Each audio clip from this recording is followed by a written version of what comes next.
Solo: A Star Wars Story came out last week, and for once I wasn't excited about seeing another Star Wars movie. Instead, I was dreading it. The movie had been plagued with rumors surrounding production, ranging from the lead, Alden Ehrenreich, requiring acting tutors to be on set, to the Disney executives had gone ahead and signed off the film as a total loss due to horrible test screenings. Matter of fact, after 4.5 months of filming, they got rid of the original directors. I thought Solo was going to be horrible, and as it turns out, I was wrong.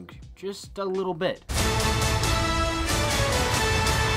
Solo is fine. It isn't a complete mess, and definitely not the mess I expected it to be, but it's still leagues away from Rogue One. Solo has a lot of problems, and it all really comes down to one factor: the directors. Phil Lord and Chris Miller were both hired as the directors for Solo initially, but were fired during filming, after much of the movie was already filmed. Reportedly, they'd gone wildly off script and veered the movie into straight up fucking comedy, something Lucasfilm was very much not comfortable with doing. So, Disney brought Ron Howard on to fix it, and he did. He reshot over 70% of the total scenes Lord and Miller shot, as well as finished up the filming from when they were kicked out. The reshoots were so extensive, in fact, that they had to recast the main antagonist in Solo, Dryden Voss. Williams was the original actor for Dryden, but was unable to make reshoots, and because they had to do so many, he was completely replaced with Paul Bettany, whose performance I'll talk about in just a bit. I hated what Rian Johnson did with The Last Jedi, but what Lord and Miller had done with Solo sounds even worse, taking Star Wars, which typically it does have some jokes, but it's intended to be a serious franchise, and turning it into a comedy, especially one that happens during wartime, it just doesn't seem like it's gonna work very well. In the end, Solo: A Star Wars Story is just fine. Ron Howard was able to pick up the pieces and rebuild what was essentially the motion picture equivalent of Humpty fucking Dumpty and present a competent film out of it. He masterfully hid what was reshoots and what wasn't, with the only real giveaway being scenes with obscene amount of humor. Well, not bad humor, it's what Lord and Miller do. So, I'll give it to Ron Howard, but no amount of reshooting can fix its biggest problem of all: the story.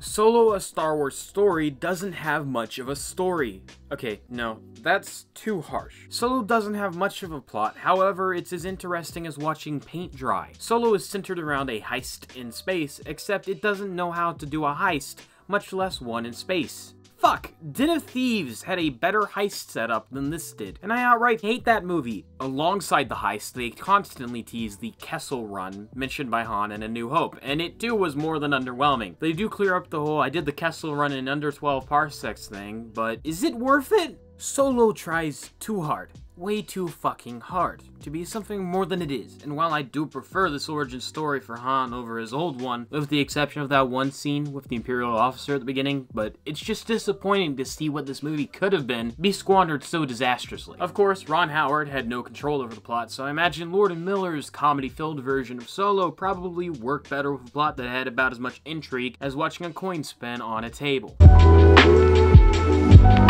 This is why the movie is fun to watch. The story isn't gripping, but the acting is. All of the cast, in particular the leads, Alden Ehrenreich, Woody Harrelson, Emilia Clarke, and Donald Glover, I was really impressed. I'd expect the latter three to be good, and I was skeptical of Alden because he doesn't look a bit like Harrison Ford, but my skepticism was put to rest 15 minutes in, although he looks nothing like Harrison Ford still. It helps to create the much-needed suspense and intrigue the movie's plot lacks, albeit it fights an uphill battle considering the few scenes from Lord and Miller's cuts are very different than the rest of the movie, with Alden seeming entirely unlike Han and more like a self-assured jokester who just has the name Han. So it is a bit disruptive when you go from a scene that is really good and then you go to one it's a very different tone, the acting is very different, the way it's shot is also pretty different. Ron Howard does a good job of making each shot look very similar, but you can still tell if you look hard enough that that's not Ron Howard's shot. Of course, if you're just watching the movie to watch it, you're probably not gonna notice that, so it's not that big of an issue. Now, out of all of them, Paul Bettany may be the best. I'm unsure of how good Williams' performance was, but I don't think it matters much because Paul Bettany's was more than believable as a villain, and he elicits the same fear on screen that Darth Vader did and Snoke attempted to do. I was very impressed. I haven't seen him in all that much, and what I had seen him in, he was never that impressive to me, so his performance in Solo reminded me a lot of how I felt about Ben Affleck a while ago. Daredevil made me think he was an ass of an actor. Same for him and Batman. I haven't seen much Ben Affleck to make me think, oh yeah, this is a good actor. And then I saw the account and I was like, oh shit,